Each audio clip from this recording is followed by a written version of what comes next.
সব থেকে কঠিন কাজ হলো মানুষের ছলনা বোঝা। মানুষ হাতে হাত রেখে ছলনা করে, বুকে জড়িয়ে ধরে ছলনা করে, চোখে চোখ রেখে ছলনা করে, ভালোবাসি বলতে বলতে ছলনা করে। এই মানুষগুলো দেখতে খুবই সাদা সিধে টাইপের হয়। উপরে দেখতে সাদা সিধা হলেও এরা আসলে জাত অভিনেতা।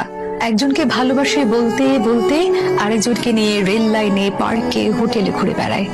তাদের এসব নিজের চোখে দেখার পরও নিজের চোখকেই বিশ্বাস করতে পারবেন না।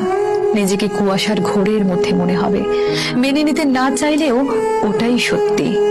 যখন এসব নিয়ে কথা বলতে যাবেন তখন নিজেই সবচেয়ে বেশি খারাপ থাকবেন, কারণ আপনার সাথে ঝগড়া হলে তার মন ভালো করার জন্য আরো দু চারজন আছে, কিন্তু আপনার মন ভালো করার জন্য আপনার কাছে শুধুই সে ছিল। আপনি সব জেনে শুনে মেনে নিয়ে ঠিক করতে চাইলেও কোনো কিছুই আর আগের মতো ঠিক হবে না।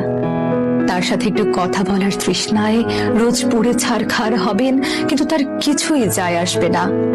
মাসের পর মাস যাবে, বছর কেটে যাবে, কিন্তু সে ভুলেও জানতে আসবে না আপনি কেমন আছেন, কেমন করে সহ্য করছেন তার দেওয়া বিরহ যন্ত্রণা। তার দেওয়া বিরহ বিচ্ছেদের আগুনে পুড়তে পুড়তে অনেকটা সময় পর বুঝতে পারবেন আসলে নিজের ভালো নিজেকেই রাখতে হয়।